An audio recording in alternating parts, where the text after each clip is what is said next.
commence à décompter pour vous permettre de savoir ce qui se passe ici, analysé avec beaucoup de pertinence par nos journalistes indépendants, d'esprit, peut-être pas de corps, mais d'esprit, relativement d'esprit. Et nous allons revenir aujourd'hui sur l'actualité qui est brûlante. Brûlante avec les conciliambules, les tractations aujourd'hui dans les états-majors pour déterminer qui va être l'homme de la primature, le locataire de ces petits palais du bord du fleuve qui va remplacer Ilunkamba, qui pourra former donc ce gouvernement qu'on attend avec autant de ministres, peut-être plus de 60, d'après certaines informations, qui pourra aller dans les sens de Félix Tshisekedi, initiateur, visionnaire de l'Union sacrée, qui ne veut plus, Tshisekedi, de Dialelo, c'est-à-dire de ces troubadours qui chantent à longueur de journée, béton, béton, lui n'en veut pas. Il veut seulement les Congolais qui travaillent. Alors donc aujourd'hui, avec Nico Faye, quelqu'un m'a dit, ce monsieur-là, il faut l'enfermer. Il faut l'enfermer parce qu'avec ces chiffres, on ne se retrouve pas. Il nous distrait chaque samedi avec ces chiffres, alors que le Congo est en train de se réformer, alors que le Congo se met en place. C'est un homme qui est manipulé de l'extérieur pour distraire la machine déjà enclenchée. Bienvenue, M. Nico Faye. Merci beaucoup, Jean-Marie. Est-ce que vous êtes manipulé de l'extérieur? Je suis manipulé par mon peuple. Point virgule. Je suis manipulé par mon peuple. Qui vous dit quoi, votre peuple? Qui me dit que tout est au rouge. Comment ça, tout au rouge? Tous les indicateurs sont au rouge. Secteur par secteur. Non, monsieur. Nous avons aujourd'hui, je vous coupe, 300 combien de bus? Combien? 330 bus offerts à Transco. C'est pas rouge, ça. Peut-être vous ne savez pas, vous parlez à un homme de terrain. Pourquoi ne sont-ils pas encore en circulation? Mais on a lancé aujourd'hui, il fallait les offrir. Le président a offert aujourd'hui 330 bus à Transco. Les bus sont à Kinshasa il y a au moins 2 mois.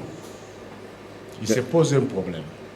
Le bus, il faut qu'on arrive à dire au moins la vérité aux Congolais. Il faut qu'on sache pourquoi le bus n'était pas entré en circulation durant tout ce temps où mon peuple traversait des moments très difficiles. Vous trouvez normal, avec tous ces impayements, qu'un fonctionnaire de l'État qui quitte Bibois pour arriver à la fonction publique dépense au moins 5 000 francs congolais pour aller et 5 000 pour retour. Vous trouvez ça normal? Au moment où il y avait déjà le bus. C'est-à-dire, le bus là, il doit y avoir quelque chose. Les soldats sont dans cette histoire. Les soldats auraient posé des conditions pour que le bus entre en circulation. Et il faut qu'au moins Kinshasa arrive à payer au moins 3 mois sur 7 mois des arriérés qu'accusent les agents Transco. C'était ça la condition posée par les Suédois. Et il y aura les fabricants de Volvo. Il y aura une équipe de Suédois qui va rester en permanence durant une période bien déterminée. C'était ça la raison. C'était ça la raison. C'est de même avec... Mais monsieur, vous n'êtes pas content, on vous offre des bus, vous êtes en train de piloter. Ouais, vous savez-vous que moi-même, je suis utilisateur de Transco. Mais vous trouvez normal, je vous ai posé la question, avec ces impayements, avec ces taux de dollars, qu'un fonctionnaire qu'on paye 180 000 francs, quittant par exemple abattoir arrivé sur Gare Centrale, abattoir c'est à Massina qui paye 2 000 francs congolais, en train de se disputer.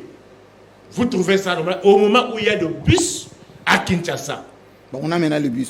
Le débat est clos.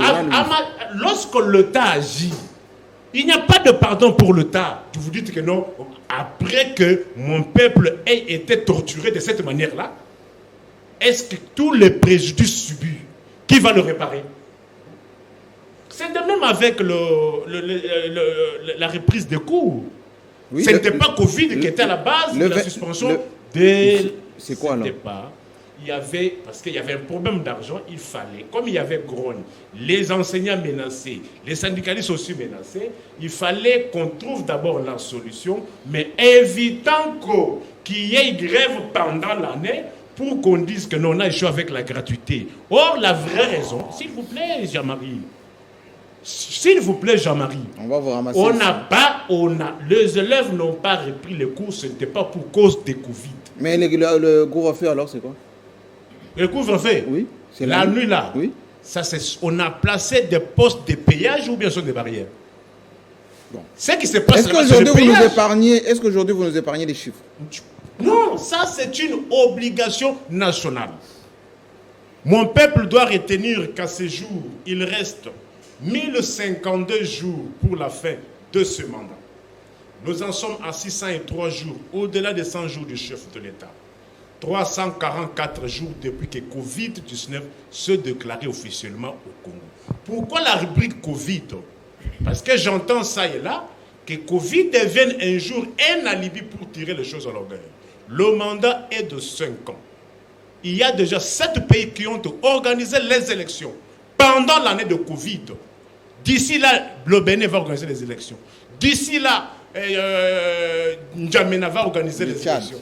D'ici là, deuxième tour au Niger. Alors, comment voulez-vous? Ce n'est plus encore... Non, vous êtes manipulé par les Belges. Les Belges. On en parlera tout à l'heure. Vous savez, vous les Congolais... Mais les Belges ont dit les élections en 2023.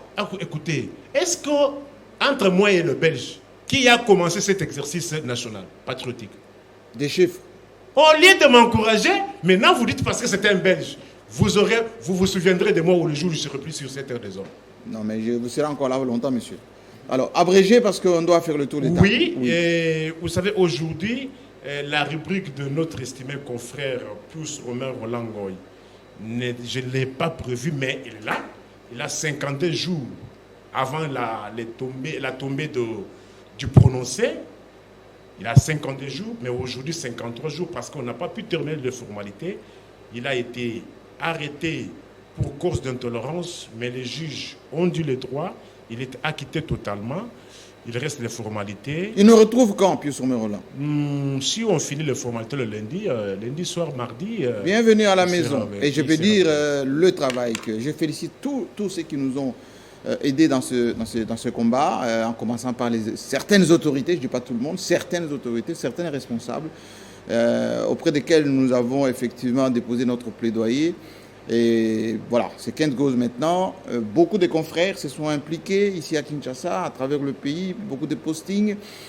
Et c'est le moment de rappeler aux tireurs des ficelles, ceux qui, dans l'ombre, essayent de brimer l'expression des journalistes, que le Congo est un pays démocratique. Laissez l'expression des journalistes, de la société civile, du quatrième pouvoir. C'est cela aussi la beauté de la démocratie. Et c'est comme cela que le Congo va grandir. Donc, Pius Romain n'a pas retrouvé sa libre expression de lundi. On le souhaite, Inch'Allah. Félicitations à tout le monde. Alors, on fait le tour. Parce que lui, l'homme des chiffres, effectivement, c'est le passage obligé. À côté de vous, vous avez M. Merveille, qui est le patron de votre ligne. Infovray.net. Infovray. Pourquoi d'abord Infovray? La fois passée, je crois que je l'ai dit sur ce plateau. Parce qu'actuellement, avec les réseaux sociaux, vous avez des fake news. Beaucoup de fake news. Beaucoup de fake news. Donc, par exemple, celui dont on a dit, voilà, le gouverneur Zoé Kabila arrêté par l'inspecteur général de FARDC, Tango Fort, ce qui est totalement faux. Et d'ailleurs, Zoé Kabila, qui a développé et qui continue d'ailleurs de transformer sa province de Tanganyika, se porte bien dans sa province et tout se passe bien. Éviter de la manipulation inutile. Voilà, justement, voilà pourquoi nous avons estimé important d'ajouter vrai. Une façon de donner de la valeur et dans la communication, c'est significatif le fait d'ajouter vrai, tout à fait. Ça, c'est de un. Mais de deux, je ne peux pas passer sans pour autant saluer l'acquittement du confrère Pius Romain Roland. Oui. Et d'ailleurs, par là, je vous félicite, mes sincères félicitations, mais également mes sincères félicitations au comité directeur de l'UNPC. Avec un certain Jean-Marie Bassa. Tout à fait, le président de la commission de la carte, sans oublier, il a fait... Qui lutte, vraiment qui est très, très au fait, Jean-Marie Bassa. D'ailleurs, la situation qui prévaut en Ituri, ceux qui nous suivent en Ituri, nous demandons à nos collègues de l'Ituri de se calmer parce que nous avons les textes, règlement d'ordre intérieur. Président, je ne peux pas laisser sous silence ce que le confrère Nico Faye vient de soulever ici. Sur les chiffres. Parlant de Covid-19, c'est très important de dire que voilà, le gouvernement a arrêté. C'était un prétexte. Un prétexte, c'est cracher sur les mémoires des victimes. C'est très important. La Covid-19 existe également. Et il y a eu des morts. Hein? Tout à fait, il y a eu des morts et jusqu'à aujourd'hui, les gens continuent à mourir. À tomber malade. Tout à fait. Donc il faut faire très attention. Nous sommes des leaders d'opinion. À chaque fois que nous sommes à la télé pour passer un message, nous devons au contraire sensibiliser et surtout encourager le gouvernement, puisque le gouvernement a mis beaucoup de moyens en jeu. Il y a eu beaucoup de sacrifices. Et aujourd'hui, le Congo, c'est parmi les pays où il y a moins. Tout à fait. Et ça, c'est très important. Il faut le souligner. Même si, je mets entre guillemets, même si la gestion de ces fonds mis à disposition pose problème, le ministre de tutelle a été épinglé plus d'une fois, mais ce n'est pas le débat ici. Ouais. Merci, M. Merveille. À côté de vous, l'impertinent Yves Bouya. On attendait votre arrivée aujourd'hui parce que la thématique que nous allons développer tout à l'heure va vous intéresser au plus point. Est-ce que vous allez bien d'abord? Très bien, je me sens vraiment... Pas intimidé? Même pas, par qui? Même pas Jean-Marie, je me sens vraiment dans ma peau. D'abord, je tiens à vous dire, je vous dis bonjour, je vous remercie pour l'invitation. Et encore une fois de plus, je vous renouvelle mes félicitations pour le travail que vous abattez, pour votre média, Club 50, votre émission Club 50, la télévision Télé 50, qui aujourd'hui est devenue une très grande tribune d'information. Et on ne peut pas zapper nos médias ici sans pour autant savoir ce que Télé 50 émet, soit diffuse comme information. Et puis des deux, je parle pour Pius. Oui. J'étais au four et au moulin, aussi avec d'autres confrères. Nous avons fait ce que nous avons bel et bien fait. Nous avons toqué là, il fallait toquer. Mais je vois que cela a produit vraiment ses fruits. Est-ce que vous-même, à titre personnel, vous avez été même déjà été épinglé par ceux qui ne veulent pas l'expression, etc. etc. Est-ce que vous avez peur aujourd'hui de vous exprimer avec moi, Jean-Marie, je n'ai pas peur. Pourquoi? Parce que c'est un combat que j'ai mené depuis l'existence du régime Kabila. J'ai été plusieurs fois convoqué à l'ANR, plusieurs fois interpellé. J'ai été en clandestinité. Pour moi, je trouve que c'est mon travail, je suis journaliste. C'est la beauté de notre métier. Oui, c'est la beauté. Donc, s'il faille que je dise des vérités, je dis des vérités. Mais je dois avoir des preuves de ce que j'apporte comme information. Je parle sous réserve de l'un des membres de la commission de discipline et de vous qui êtes président de l'UNPC, ville de Kinshasa. Donc, je suis très heureux, très content que Pius soit relaxé.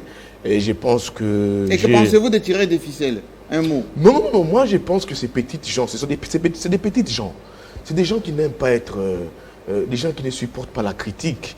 Quand on dit que X a fait ceci, ce sont les premiers qui appellent, qui passent par des intimidations. On doit intimider Bouya, on doit intimider Nico Faye. N'hésitez pas mon nom. N'hésitez pas mon nom. C'est moi, je pense que cette étape, nous avons déjà dépassé cette étape.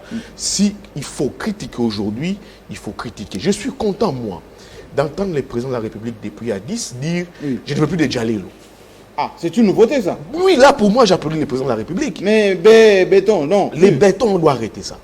Fachi, on doit arrêter avec. On doit voir Fachi à l'œuvre. Le président de la République a compris cela. Le culte de la personnalité a gagné du terrain en lieu place du travail. Il suffit d'avoir le Mouniéré. Oui, quand tu es le Mouniéré, et puis tu dis là, ils vous disent, non, Fachi, on fera la remise avec Jésus. Moi, je pense que cette étape-là est passée. Le président de la République est né des entrailles de l'opposition. Moi, je l'ai pratiqué, je l'ai côtoyé. J'ai couvert la campagne de son papa. J'ai partagé quelques mots avec lui sous les paillotes de son papa, quand il avait érigé la centrale électorale de l'UDPS, mais glissé quelques mots. Quand je voyais venir sa tendre épouse, Madame Denise Nyakiro, qui nous esquissait quelques sourires en nous saluant. J'ai vu que c'est un président qui avait beaucoup d'idées, mais disait toujours en privé, Yves, quand nous aurons les pouvoirs, l'UDPS fera ça, l'UDPS va changer, l'UDPS va changer les choses. Maintenant, je vois, peut-être tu peux avoir de la volonté, mais il y a encore beaucoup trop à faire. Les méthodes, les recettes que nous avions critiquées hier sous leur Kabila, nous trouvons que c'est les mêmes recettes que nous sommes en train de manger sur la table. Alors, j'interpelle le président de la République, qu'il puisse ouvrir l'œil et les bons. Et au bon moment. Oui, au bon moment, qu'il puisse arrêter ça. Moi, je pense que les gens, c'est déjà les listes là qui ne comprennent pas. Pour moi, mon niveau, je pense qu'ils n'ont plus de job, ils doivent arrêter. Et pour chuter, oui, j'ai fait un grand coucou, comme je l'ai fait pour Pius. J'ai fait un grand coucou aussi à un confrère, bien que nous sommes des fois, nous avons des fois à un niveau certaines contradictions. À John Lungila, oui. Il m'a appelé, j'ai vu qu'il a été promu. Ah oui, c'est vrai. Félicitations à lui. Il a été promu au Sénat. Responsable de com John Lungila. Oui, donc comme du Sénat. Toujours en longueur d'avance. Oui, on peut lui en vouloir des fois, mais quand quelqu'un des fois atteint ces niveaux, c'est sa diplomatie des couloirs à lui, mais quand quelqu'un déjà atteint ces niveaux, il est sollicité, et je pense qu'on ne peut pas des fois redouter, mettre en cause à John son Lungila, expertise. l'excellentissime. Merci à John Lungila. Ça peut peut-être arriver à Nico Faye demain, après-demain, et il sera toujours remercié de ma part. Voilà, et surtout à Patrick Eyalé, e-News. Il y a eu des fléchettes là en votre direction là. Vous allez vous défendre tout à l'heure. Bienvenue d'abord. Merci. Est-ce que tout va bien d'abord? Oui, ne vous sentez pas, parce que j'ai vu le missile tout à l'heure de Nico Faye et de Vubouya, vous déstabilisez un tout petit peu. Hein. Je vous protège, hein, ceux qui sont à la maison. Je protège Patrick et Yale. Non, c'est des amis que je pratique. Il n'y a rien de déstabilisant dans ce qu'ils ont dit. Mais j'ai failli roupiller un peu quand même, comme mon ami Nico Faye. Roupiller carrément. J'allais demander qu'on me rapporte un coussin et je pensais même que je pouvais juste... Qui vous a chanté la berceuse? Oh non, c'était plus qu'une berceuse. Il faut qu'on ait l'habitude de ne pas se braquer simplement sur ce qui se fait au Congo. Il faut que, de temps en temps, que le regard ce qui se fait à l'étranger. Pour que quand on vient dans ce genre de tribune, qu'on ne raconte pas des salades. Téné, l'Angola, les enfants n'ont repris l'école que le lundi passé. À cause de la Covid. À cause de la Covid. Le Congo d'en face. Brazzaville. Eux, ils ont opté pour un système d'intervalle où les enfants n'étudient que 2 à 3 fois par semaine. Il faut se renseigner. La France aussi, c'est... La France, il y a un débat âpre entre ceux de parents qui veulent que les enfants continuent à aller et ceux de parents par rapport aux nouveaux variants anglais, sud-africains, brésiliens ont peur pour la sécurité des enfants parce qu'on ne connaît pas toute la latitude de ce nouveau variant qui fait des ravages en Afrique du Sud, malgré le vaccin. Donc il ne faudrait pas, pour le besoin de la cause, raconter... Donc le prétexte de Nico Faye ne tiennent pas. C'est des choses qu'on doit laisser aux gens qui font les débats dans les ruelles. Dans les bars. Dans les bars. On ne doit pas amener ça ici. La Covid tue. Non seulement tue, mais il faut être prévenant. C'est vrai que nous sommes plus ou moins, l'Afrique, le Congo, nous sommes protégés par rapport au reste du monde. Quand on voit les dégâts que cela fait. En Argentine, aux États-Unis, oui. Nous sommes protégés. Mais il ne faut pas, parce que nous sommes protégés et qu'il n'y a pas excessivement de cas, qu'on se laisse aller, qu'on dise, bon non, faisons comme si de rien n'était. C'est vrai que les mesures prises sont des mesures contraignantes, de restriction. Mais si on ne les avait pas prises et que le pire arrivait, qu'est-ce qu'on n'allait pas entendre? Voilà des irresponsables. Voilà des gens qui ne savent pas anticiper. Il ne faut pas, pour le besoin de la cause, chercher à critiquer, même là où il faut simplement observer. La raison évoquée de la fermeture des écoles pour la gratuité, vous l'aurez compris, c'est un prétexte fallacieux. Parce que pas les politique. écoles... Pas politique. Mais est-ce que la gratuité a réussi, Patrick? C'est un autre débat. Disons-nous clairement. Non. Ne mélangeons pas. Quand on a vu les 100 millions de la Banque mondiale reportés, on a vu... ne mélangeons pas les choux. C'est que l'IGF a dû se coper, etc. Cher DG, ne mélangeons pas les choux et les carottes. J'étais sur le... J'ai argoté... Covid, on a compris. Voilà. Oui. Sur la gratuité elle-même. Juste. Sur la gratuité. Oui. Le ministre Bakonga... Et son vice. Et son vice... N'oublions pas les vices. Hein. Bon, si on met le vice, vous allez sûrement le mettre pour le besoin de la cause. Mais celui qui engage le secteur, c'est le ministre. Ici comme ailleurs.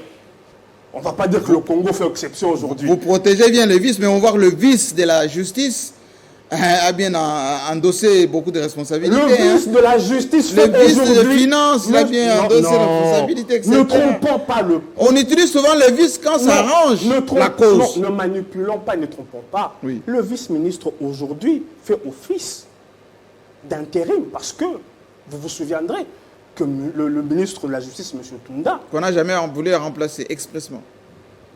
C'est notre débat. Si vous voulez qu'on ouvre plusieurs fenêtres... Non, on ferme celle-là. C'est une introduction.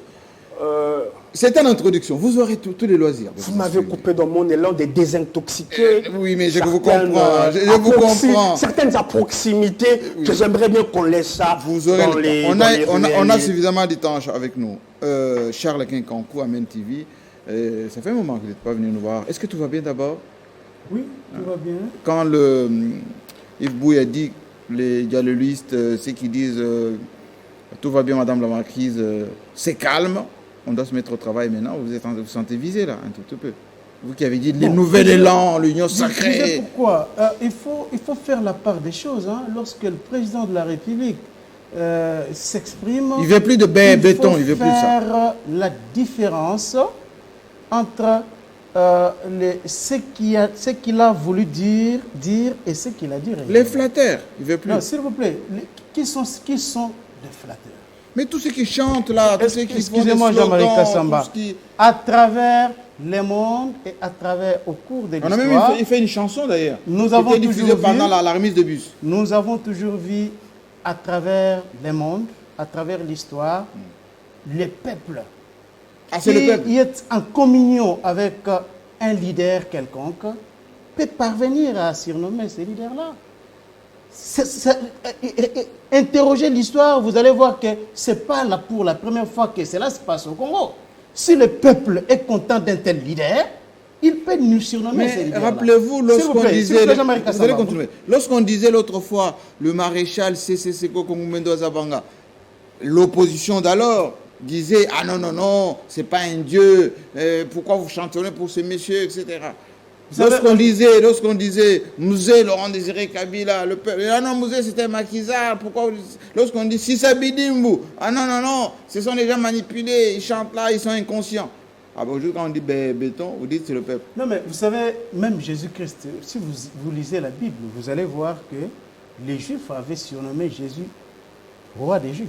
Oui.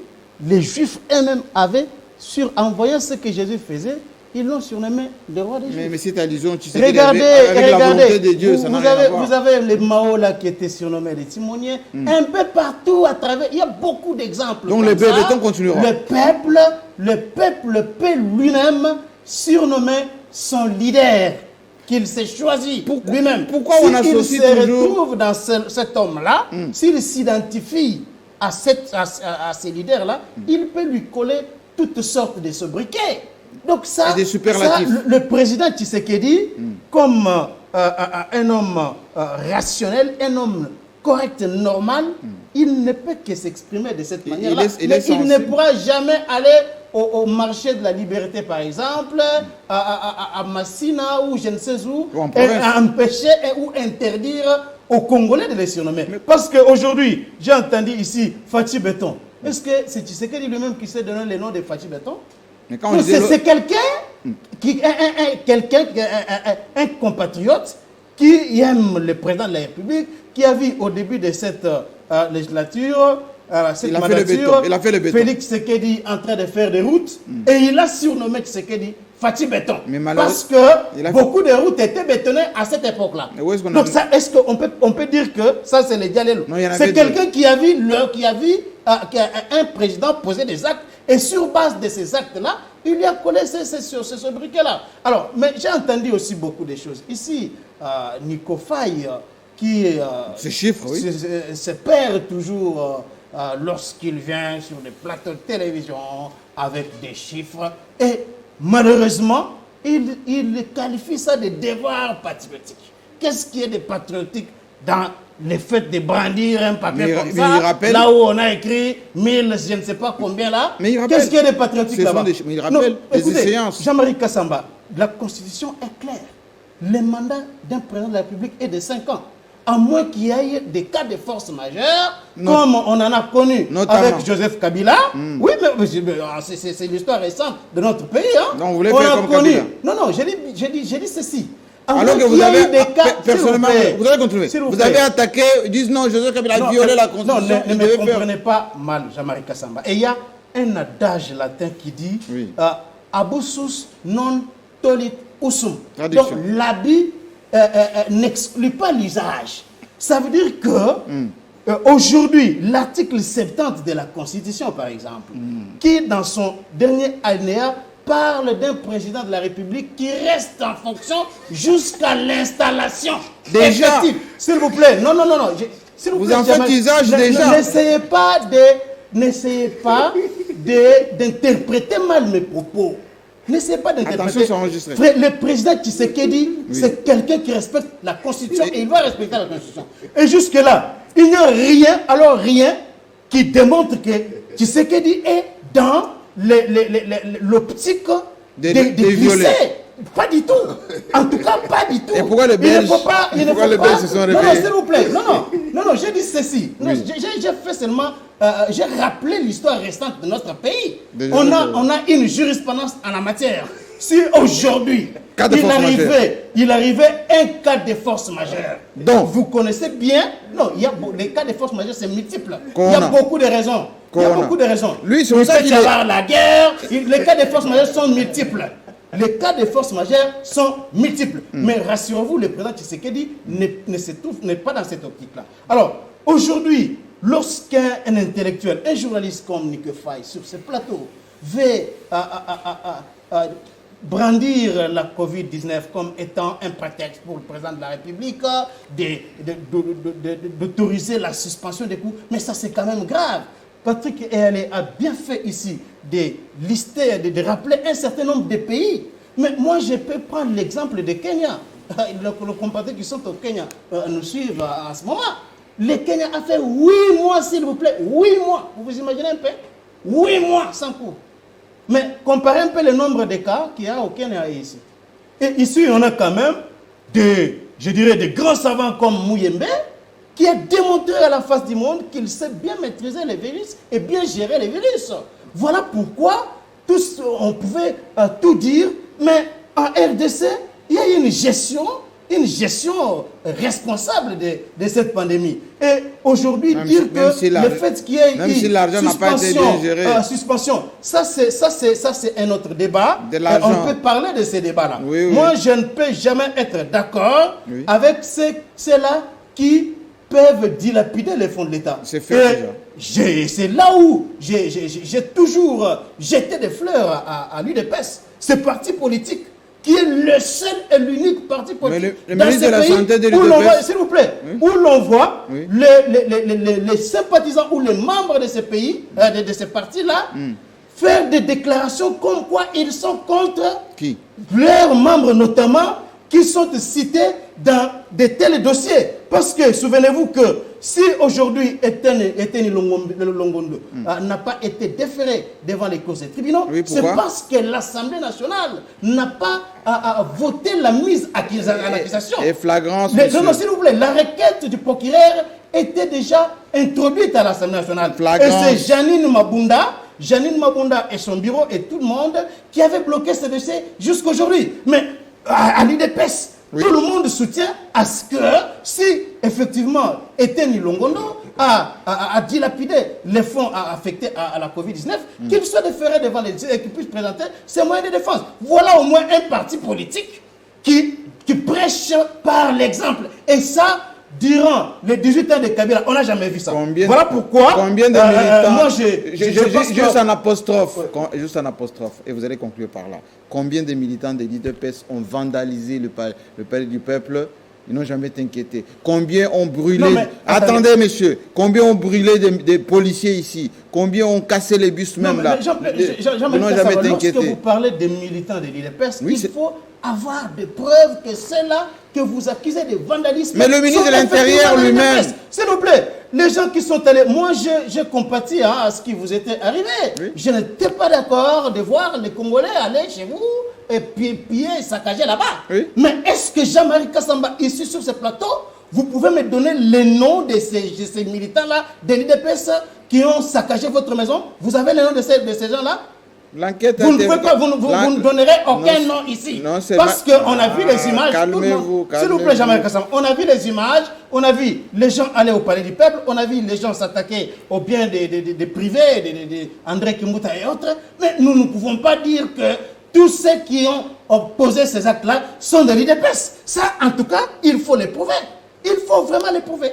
Parce que nous savons dans ce pays que toutes les fois qu'il y a des scènes de violence de ce genre-là, les Cheikh et les autres en profitent pour piller. Et ça, vous le savez très bien. Et on ne peut pas, ici, facilement comme ça, dire que ceux qui ont fait ça sont exclusivement le membre de l'IDPS. Ça serait quand même gravissime. Pour votre information, une procédure a été engagée depuis, il n'y a pas eu de suite. Non, mais encore faudra-t-il que l'on identifie ceux qui ont fait ça. Mais aujourd'hui, si vous étiez... Les enquêteurs ont fait leur travail. Si vous étiez procureur, vous allez arrêter qui? Vous allez débarquer sur 10e rue là-bas, commencer à arrêter tout le monde? Vous allez faire comment? Et si jusqu'aujourd'hui, il n'y a pas de gens, on n'a pas identifié ou mis la main effectivement sur ceux qui se sont attaqués au bien d'autrui, vous voulez qu'ils fassent quoi? Vous voulez que je vous aide? Oui, bien sûr. Les militaires qui ont tiré à Barumbu ici, il y a à peine quelques jours, on en a déjà arrêté, sur base seulement des images filmées par téléphone. Attendez. Sur base seulement des images filmées par téléphone. Chez nous, il y a eu non seulement beaucoup d'images, beaucoup de photos, déjà identifiées, procédures engagées. Attendez, parce que des policiers sont connus. Y compris les civils. Les policiers sont connus par leur commandant parce qu'ils travaillent quelque part. Mais tous ces gens-là, comment vous pouvez identifier, reconnaître ceux qui ont attaqué votre maison? Vous allez les identifier. Vous pensez qu'au Capitole, ceux qu'on a arrêtés là-bas, c'était des policiers? C'était un civil, comme c'est des... Non, mais vous ne pouvez pas faire une telle comparaison. Vous prenez les États-Unis. Les images restent des images. Non, s'il vous plaît, non. Mais ne minimisez pas notre police de recherche. C'est très important. On fait Aux États-Unis, tout celui qui est sur les scènes américaines est connu. Ce n'est pas le cas avec chez nous. On a encore beaucoup de faiblesses au niveau de notre administration. La population congolaise n'a jamais été identifiée et ça, vous le savez. Donc, il n'est pas facile aujourd'hui de voir quelqu'un jeter, par exemple, sur le boulevard du 30 juin, jeter une pierre sur la voiture d'une personne et même si cela est filmé, vous pensez que c'est facile avec les images, de connaître l'adresse de cet homme-là et aller l'arrêter? Vous pensez que c'est facile? Ne minimisez pas notre police. Chaque jour, ce n'est pas minimiser. Chaque jour, notre police arrête des inciviques sur base des images. Attendez. On va conclure par là. Chaque jour, notre police, nos services de recherche, arrêtent des gens sur base des témoignages, sur base des photos, sur base des images. Ça existe déjà au Congo. Ne minimisez pas, ils sont très utiles. Si vous dites ça, Jean-Marie Kassamba, vous parlez de la police. Lorsqu'il y a par exemple des Koulouna identifiés dans tel quartier ou telle commune de Kinshasa, c'est tout à fait normal que la police débarque dans cette commune-là ou bien dans ces quartiers-là et s'informe. Merci beaucoup. Lorsqu'il y a des gens comme ça, une foule qui s'attaque à la résidence privée, vous pensez que c'est facile? Vous défendez la cause, on comprend. La thématique maintenant. La thématique, nous, on a déjà fait notre travail, on a porté plainte, on attend que la justice fasse le travail il y a plus d'1 an maintenant, et le travail n'est pas fait. Mais on voit la promptitude avec laquelle on s'attaque aux journalistes, aux pauvres privés, etc. Et on voit ce qui se passe. Mais l'état des droits, c'est aussi l'équité. La thématique. Maintenant, c'est la Belgique qui a manifesté via l'une des personnalités qui s'occupe effectivement de la coopération sur... et je veux poser cette question beaucoup plus directement à Yves Bouya. Ce travail des partenariats avec notre pays, la dame dit, nous voulons que Félix Tshisekedi, président de la République démocratique du Congo, respecte la Constitution Nous voulons que les élections soient organisées en 2023. Nous voulons qu'il y ait des encouragements pour que l'état des droits s'effectue réellement. Alors que la Belgique était notre partenaire privilégié, comme les États-Unis d'ailleurs depuis quelques temps.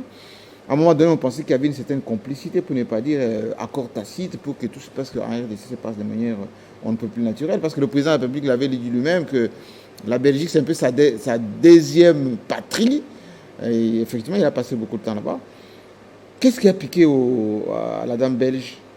J'ai vu le partisan du président monter sur le créneau. La petite Belgique ne peut pas nous imposer, etc. On entendait quasiment les discours de Lambert Mende autrefois. Jean-Marie, je vous ai dit ici que l'ivresse du pouvoir embarque des gens dans la perdition. Qui ça? L'ivresse du pouvoir. Hier, nous avions critiqué. Nous étions dans les rues. Les gens sont morts. Il fallait que la Constitution soit respectée. Vous avez entendu Charles Quint. Il vous a relevé l'article 70. Oui. Que le président de la République reste en fonction jusqu'à l'installation. Il a évoqué une jurisprudence. Mais une jurisprudence qui, lui et moi, avions combattu. Et pourquoi il pense déjà? Mais oui, c'est ça là où j'ai dit. Il a évoqué une jurisprudence. Et il faut prendre ça au sérieux. Quand il dit... Ça se murmure déjà? Ça se murmure. Ça se murmure, ça se chuchote. Qu'il faut réviser la Constitution. Qu'il faut une 4e République. De passer d'un mandat d'un quinquennat à un septennat. Oh, non, ça c'est du n'importe quoi là. Mais je les protège, je les Vous protège. pouvez les calmer. Allez-y. Il a pris 10 minutes, les gens se sont même placés sur les plateaux quand il parlait. Alors, l'ivresse du pouvoir. Vous dites, nous sommes là, c'est notre tour, nous allons rester jusqu'à ce que nous allons rester, jusqu'à ce que les bons dieux va retirer notre souffle de vie.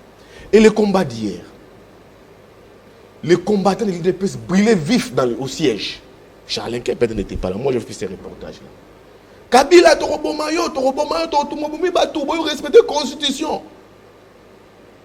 Maintenant, là, c'est un opposant qui est au pouvoir. C'est un ancien parti de l'opposition qui est au pouvoir. Maintenant, c'est les mêmes méthodes d'hier, les mêmes recettes qu'ils veulent nous apporter aujourd'hui. Moi, je me dis, mais comment ça? Quand Charles Quint nous évoque l'article 70. En cas de force majeure. En cas de force majeure. Oui. C'est ce que Kabila avait fait hier. Maintenant, lui veut qu'on puisse appliquer ça aujourd'hui. Alors, je me dis... Il faut nuancer, il ne faut pas affirmer des choses comme ça, il faut nuancer. C'est important, mais c'est... Je me dis, quand même répondre exactement, c'est moi qui parle. Qu'il interprète. Vous aurez le temps. En toi, vous aurez le temps. J'ai lu ça en toi. Il te parle des cas de force majeure. Maintenant, je comprends Charles Quint. Je comprends déjà son obédience politique. Je comprends lui et son obédience politique tirent leur inspiration politique des recettes de la Kabylie. Ah bon? Mais oui. Comment ça? Quand il te dit le président de la République reste en fonction jusqu'à l'installation. Article 70. 70. Chada était la Cour constitutionnelle pour que la Cour constitutionnelle interprète cet article. Et Kabila a orchestré un forcing pour se maintenir au pays.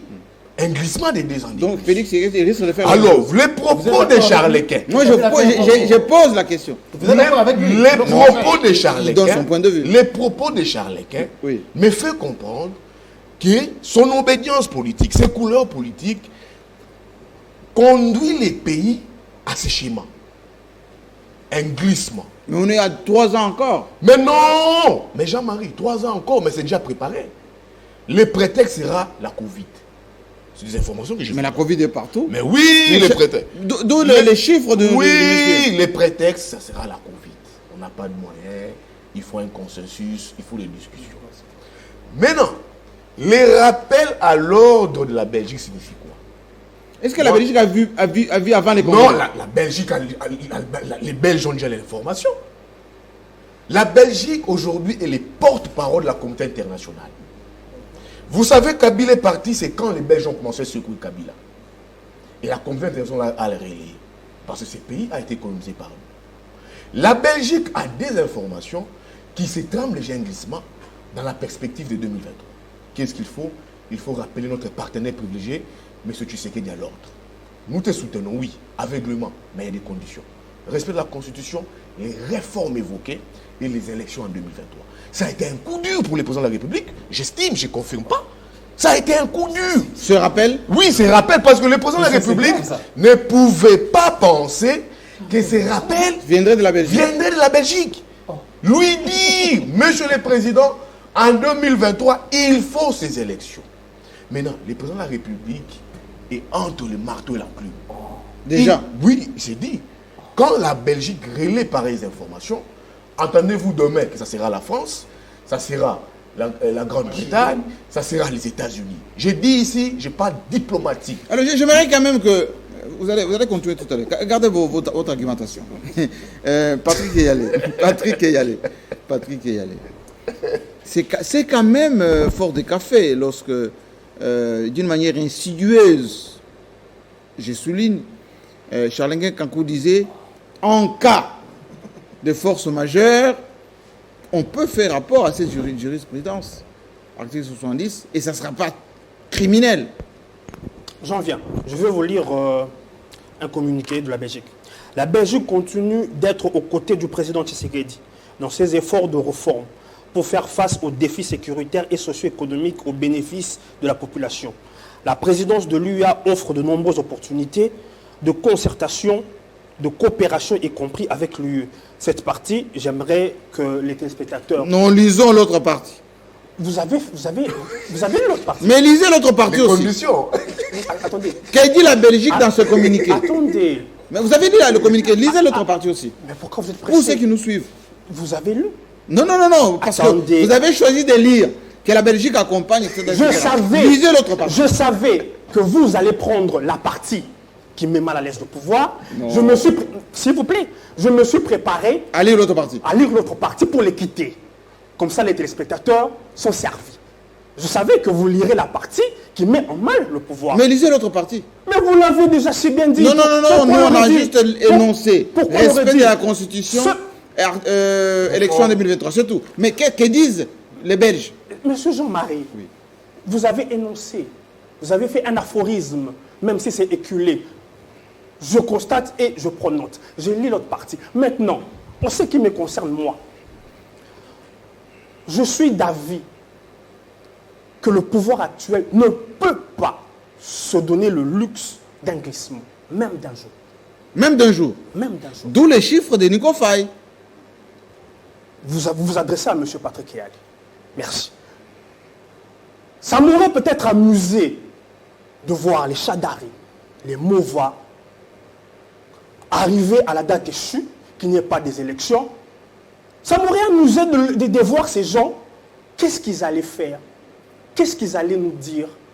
Ça m'aurait amusé de les voir battre les pavés dans la rue, être gazés, être tirés, parce que vous réclamez le respect de la Constitution. Le respect de la Constitution. Mais ils l'ont déjà fait au niveau de l'Assemblée et tout ça. Hein. Permettez-moi, vous me grignotez des minutes. Moi, ça m'aurait amusé de voir ces beaux gens dans leur posture. Mais ils l'ont déjà fait.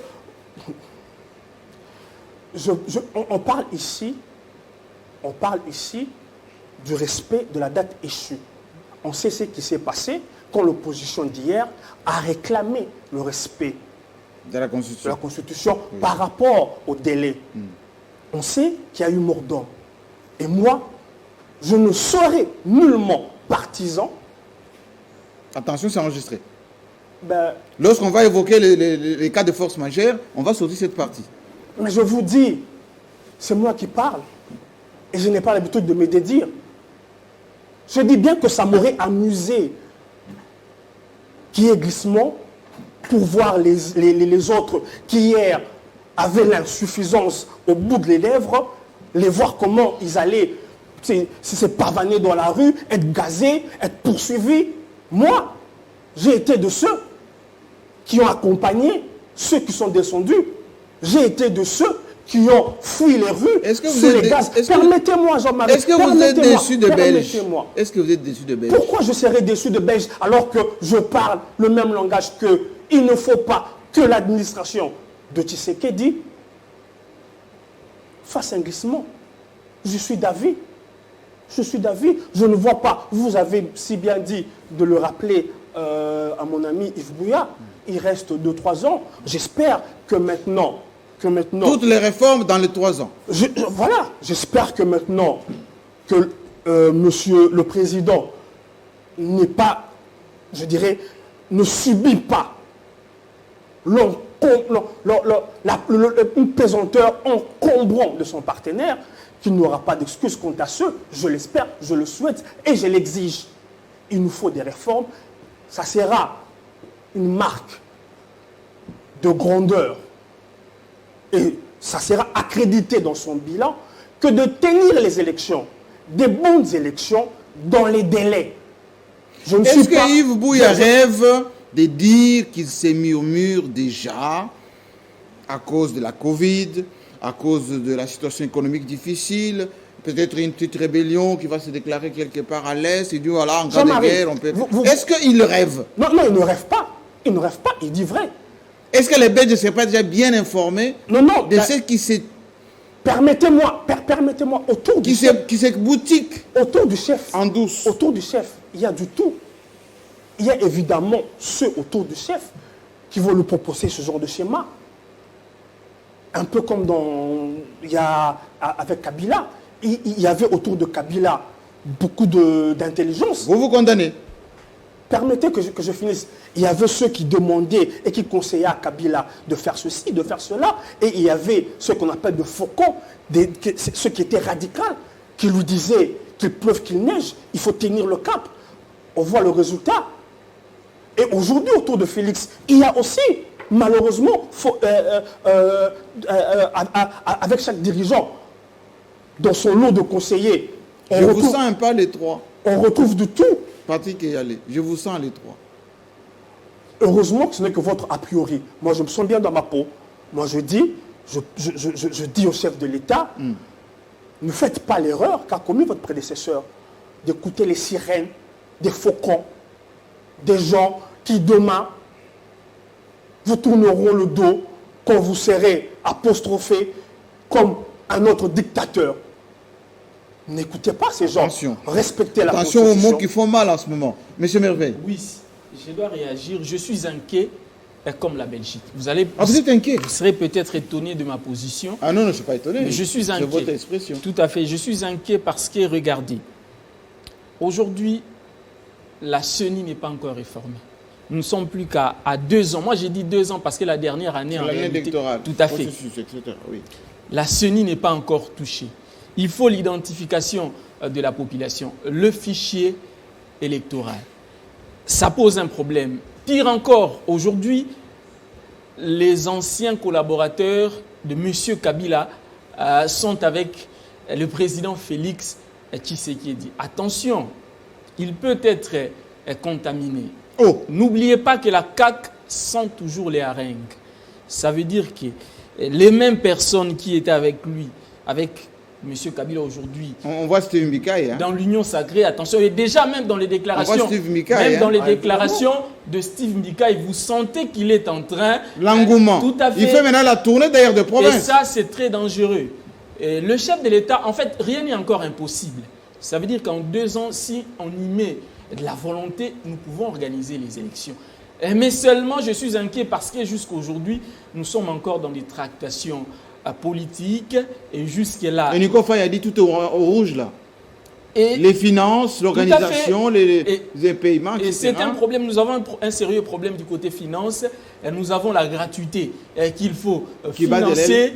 Nous sommes dans un contexte de Covid-19 et surtout que la Kabylie avait déjà interprété de sa manière cet article qui dit que le président de la République reste en fonction jusqu'à l'installation. C'est les jusque-là qui posent problème. Ça veut dire que cela sera à l'avantage de monsieur Félix Tshisekedi, allais-je dire. Oui. Mais en même temps, Lambert Mende me manque.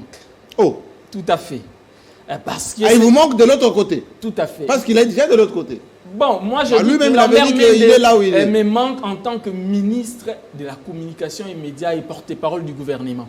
Et c'est vrai que la Belgique a lâché ce communiqué, mais il fallait une réaction du répondant. Tout à fait. Et M. Jolino Makelele excusez-moi, ne fait pas bien son boulot en tant que porte-parole du gouvernement. Je suivis l'émission Fauteuil Blanc. Oui. Je n'étais pas d'accord avec ça. Vous l'avez pas senti, Pas du tout, pas du tout. Il faut riposter. Il faut un message de la RDC. Et clair, dire à la Belgique que voilà, vous n'êtes pas là pour nous rappeler ce que nous devons faire. Nous savons que la Constitution dit que le mandat du chef de l'État, c'est 5 ans. En 2023, il y aura élection. Vous savez que le chef de l'État n'a pas droit à l'erreur. Pourquoi je dis cela? Parce que hier, l'UDPS criait haut et fort. Donneur des leçons. Voilà, il y a glissement et tout. Nous avons vu l'UDPS sortir dans la rue. Et si le chef de l'État fait la même chose, ça risque d'être compliqué. Surtout qu'aujourd'hui, Martin Fayulu, il est en train... On en parlait de Fayulu tout à l'heure. On en parlera. Nico Faye. Ça vous donne un peu, je dirais, une certaine légitimité, cette affaire des Belges. J'ai vu Patrick Eyalé ne pas lire la partie. Respect de la Constitution, échéance 2023, droits de l'homme, etc. Ça, c'est classique. Quelle mouche a piqué les Belges? Donc, vous savez que non, nul n'est prophète chez soi. Sur ce plateau, il y a les amis avec lesquels avons débattu lorsque je leur disais que le seul mécanisme pouvant nous amener à l'alternance, c'était les élections. J'ai été insulté au point même d'être tué au Liambongo. Mais aujourd'hui, je suis l'œil de l'œil, je leur avais dit. Qui peut me regarder dans le visage? Ceux-là qui disaient machine à voler, machine à ticher. Ceux-là qui disaient machine à voler, machine à ticher. Je leur pose la question, mais Antoine est président avec la transition de 6 mois sans Kabila ou bien avec... Félix Antoine Tshisekedi. Complétez. Non, s'il vous plaît. Ces histoires-là, moi je ne suis pas de l'école du Makanda Kaboubi. Il n'y a pas de crime de lèse-majesté dans ce que je dis. Il n'y a pas offense là? Il n'y a pas offense. Il n'y a pas offense. Quand vous dites juste Antoine, c'est... Il n'y a pas offense. On dit Trump, on dit Hollande, on dit Macron. C'est ça même l'élégance politique. Pourquoi vous nous ramenez encore 50 ans plus tard? Plus tôt. Ces histoires-là, je les ai vécues, je me rappelle, avant d'entrer à l'école, on chantait l'hymne, la chanson, on appelait ça chanson révolutionnaire. Oui, animation politique.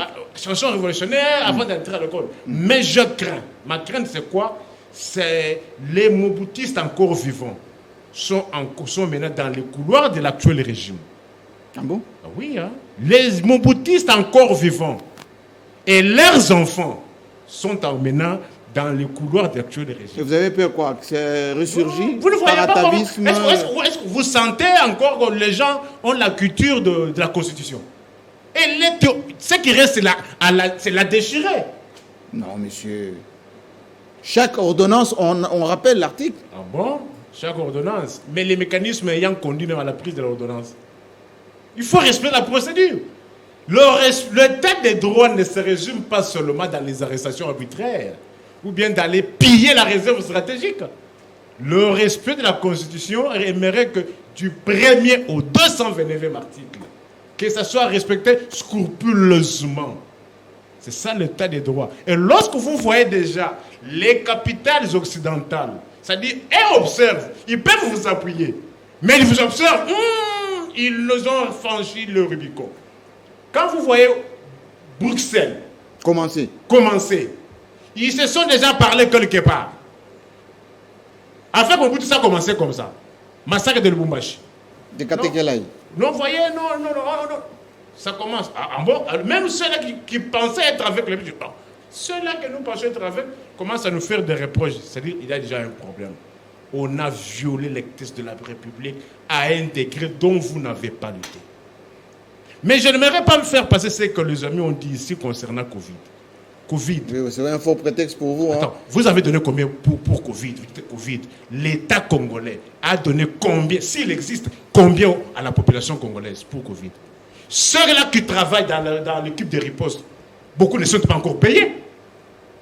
Médecins, infirmiers, tous ne sont pas payés.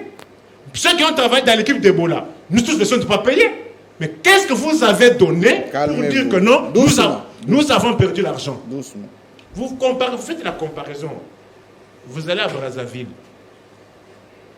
Vous appelez le taximan, une seule personne dans le taxi. Il vous amène jusque devant l'entrée. Mais chez vous, ça se passe comment? Oh, vous fermez les salles de fête. Vous ne tenez pas compte de tout ce qui travaille dans les salles de fête. Mais lorsque vous allez à l'hôpital du cinquantenaire, vous ne voyez pas comment les gens s'entassent là-bas. Là, il n'y a pas Covid. Lorsque vous allez aux cliniques quinoises, vous voyez comment les gens s'entassent là-bas. Là, il n'y a pas Covid. Dans nos bus que nous nous empruntons, comment on s'entasse? Là, il n'y a pas Covid.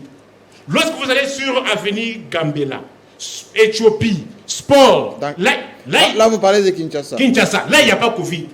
Vous allez sur Avenue Bokassa ici, là, il n'y a pas Covid. C'est seulement à l'école qu'il y a Covid. Seulement qu'à l'école qu'il y a Covid. Ayons le deux pieds sur terre. Gouverner, c'est prévoir. Chuter. Alors, qu'est-ce que nous disons? Moi, je pense que Bruxelles m'a rejoint dans mes positions. Moi, je suis là de l'aigle. Au vu de ce qui se passe aujourd'hui, c'est-à-dire, on vous met devant un fait accompli. Pour que vous puissiez dire que non, voilà, il n'y a pas moyen. Qu'est-ce qui fait que Malonda, je ne connais pas Malonda, mais moi, à ma qualité d'otage de principe esclave de la science, qu'on nous dise une raison légale qui fait à ce que Malonda ne soit pas entériné. Parce qu'il y a déjà un jugement du tribunal de grande instance de Kinshasa Gombe qui reconnaît Malonda comme président de la... Choisi, candidat choisi. Il n'a pas été adoubé par l'Assemblée nationale. Non. Il y a eu manifestation. Manifestation, qu'est-ce que ça dit par rapport à la procédure? Bon. Jean-Marie, s'il vous plaît. Oui, la manifestation, qu'est-ce que ça a à voir par rapport à la procédure? En plus, vous parlez d'état de droit. Clameur public. La société civile. C'est elle qui désigne le candidat à la CENI. Oui. Mais pourquoi vous voulez que les partis politiques et les membres des partis politiques maintenant choisissent la personne qui doit représenter la société civile? Merci beaucoup. Alors, mais c'est votre tour, Calmez-vous, c'est votre tour. La question que je voulais juste poser, pour le bien de ceux qui nous suivent, est-ce que la position des Belges, le communiqué que M. Yalé a lu en partie, est-ce que ça n'a pas surpris? On pensait que les Belges étaient nos partenaires privilégiés, y compris les Américains, etc. Les gens même, maintenant, font la liaison avec le moins d'enthousiasme à féliciter le président. On a vu le secrétaire d'État Blinken féliciter Moustapha-Ki, que le président lui-même de l'IA. Et l'absence des chefs d'État à la cérémonie, beaucoup d'impairs un peu comme ça. Cette correspondance ou ces communiqués de Belges, est-ce que ce n'est pas un signe d'un certain malaise?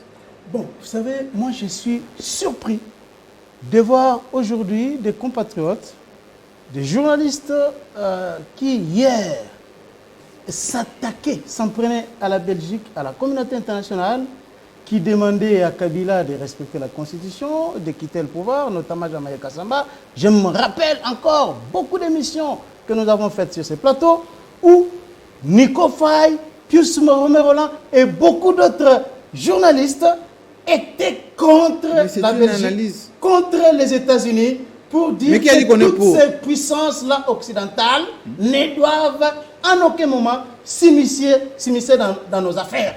Ça reste d'application. Non, s'il vous plaît.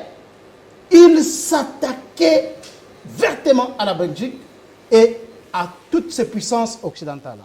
Mais aujourd'hui, je suis vraiment surpris de voir Jean-Marie Kassamba et beaucoup d'autres journalistes. Moi, je pose des questions. Oui, moi, je commande pas. Oui, moi, je pose des questions.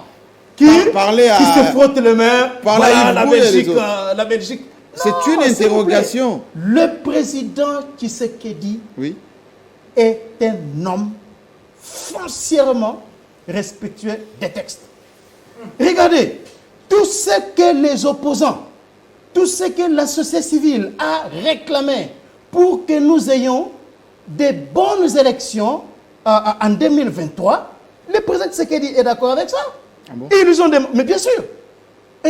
Regardez toutes les organisations de la société civile qui sont en charge, qui s'occupent des élections, s'il vous plaît. que ce soit l'Église catholique, Malonde a rejeté. S'il vous plaît, s'il vous plaît, s'il vous plaît. Ils ont demandé quoi? Malonde a rejeté. S'il vous plaît. Nous n'avons pas beaucoup de médias. Ils ont demandé à ce qu'on revoie la loi électorale, qu'on revoie la loi portant organisation et fonctionnement de la Commission électorale nationale indépendante. Ils ont demandé à ce qu'il y ait beaucoup d'autres réformes, que le deuxième détour revienne. Le président Tshisekedi est d'accord avec ça. Et voilà pourquoi même aujourd'hui, moi je me pose la question, Fayoulou, qu'est-ce que réclame encore Fayoulou? Parce que Tshisekedi, dans son discours, il a vidé le contenu des revendications de Fayoulou. Il est d'accord pour qu'on revoie la CENI, il est d'accord pour que l'on supprime les seuils, il est d'accord.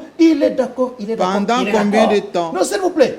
Ce qui empêchait, c'était cette majorité qui était du côté de Kabila, qui voulait que les choses restent telles qu'elles étaient. Parce que l'état dans lequel se trouvaient les choses profitait à la majorité de Kabila à l'époque.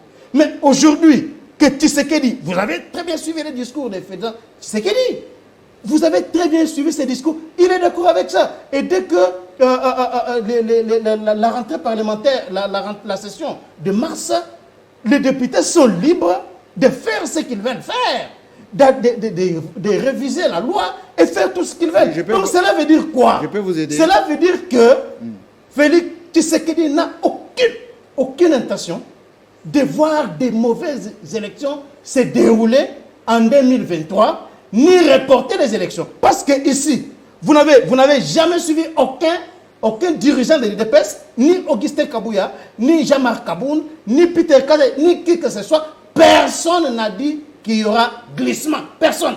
Mais moi ici sur ce plateau, et j'affirme ce que je dis ici, je répète cela. Je dis ceci. Oui. Qu'en cas de force majeure, il est là, il est juriste, il connaît ce qui veut dire force majeure. Pourquoi il En cas de force majeure, vous voulez, on va faire quoi? Comme, s'il vous plaît, vous n'avez pas la parole. Lorsqu'il y a eu cas de force majeure en 2006, les élections ont été repoussées à 6 mois. Vous le savez encore. Vous vous souvenez encore, le 30 juin, tout s'arrête. Mais comme c'était un cas de force majeure, on avait repoussé les élections. Vous voyez, lorsqu'il y a eu un autre cas de force majeure, celui-là, artificiel ou naturel, Joseph Kabila, la CENI a saisi la Cour constitutionnelle parce qu'elle était dans l'incapacité d'organiser les élections.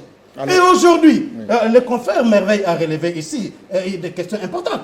La question sur la révision du fichier électoral. Qui est cet acteur politique-là qui peut aujourd'hui accepter que l'on aille aux élections avec ces fichiers électoraux-là? C'est qui? Est-ce que Fayoulou est d'accord, ou Katumbi, ou je ne sais pas, Jean-Pierre Bemba, sont-ils d'accord, ou l'Église catholique, sont-ils d'accord que l'on aille aux élections? Est-ce qu'aujourd'hui, vous pensez qu'il y a un Congolais sérieux qui peut accepter que nous ayons les élections financées par les Occidentaux? Vous pensez qu'il y a quelqu'un qui peut accepter ça aujourd'hui? Calmez-vous. Donc cela veut dire quoi? Alors je vous repose la question, vous allez continuer. Je vous repose cette question. Calmez-vous. Est-ce que vous ne pensez pas que tout ce que vous énumérez là, recensement, identification, réformatage du fichier électoral, mise en place de la CENI, mobilisation de moyens, on peut facilement orchestrer ces prétextes-là dans le temps élastique qui ne va pas permettre qu'on respecte le délai. Non, s'il vous plaît. Il ne faut pas c'est ce que le Belge ne veut pas. C'est ce que le Belge ne veut pas. Les Belges n'ont fait qu'enfoncer une porte ouverte. Félix Tshisekedi n'a aucune intention. Alors, aucune intention de glisser. Mais bien sûr, je le dis ici.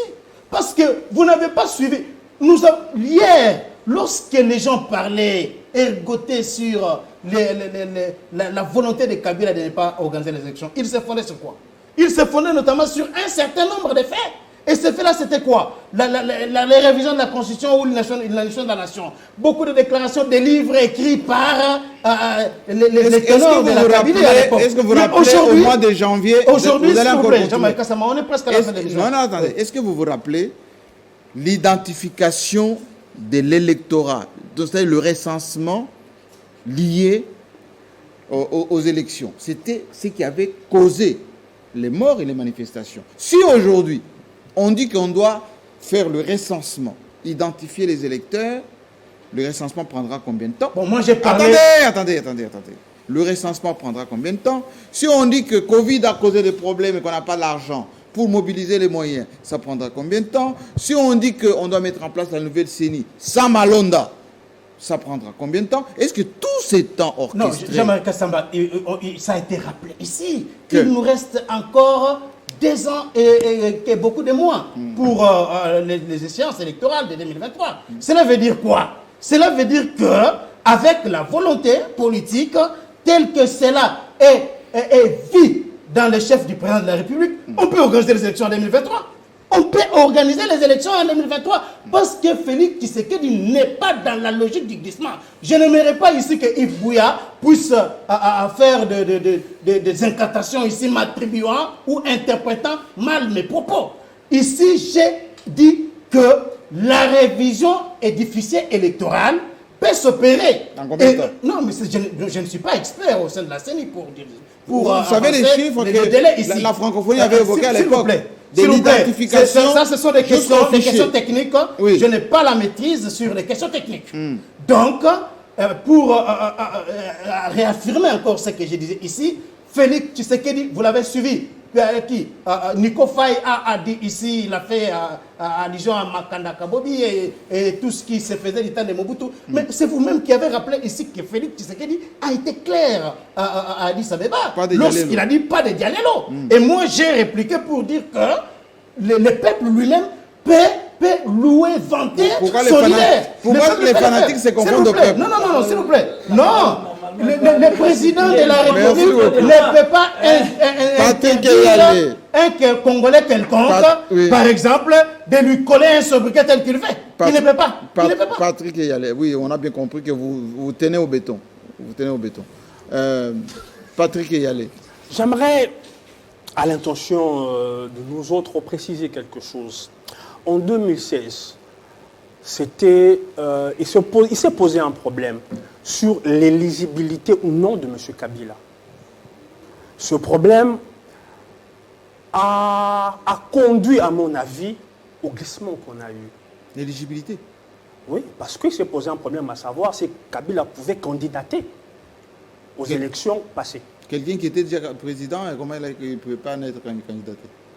Parce que la Constitution dit vous avez droit à un mandat renouvelable une fois. Oui, il en avait fait un déjà. Et alors, il en avait fait un. Oui, il fallait faire un deuxième. Il avait fait un deuxième. Maintenant, il ne pouvait plus candidater pour un troisième. Absolument. Voilà. Donc, ça posait problème. Il y a eu des réflexions de modifier la Constitution, l'inanition de la nation au cas où. Donc, ces pérennisations, à vouloir savoir s'il pouvait ou pas, il s'est posé un problème qui a conduit au glissement.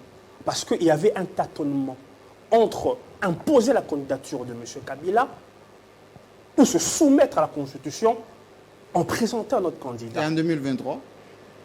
Permettez, M. Kabila a suivi la voie de la sagesse en ne se présentant pas, en présentant notre candidat, M. Sadar. En 2023, M. Tshisekedi n'est pas frappé d'inéligibilité. Oui. Il a la possibilité de candidater.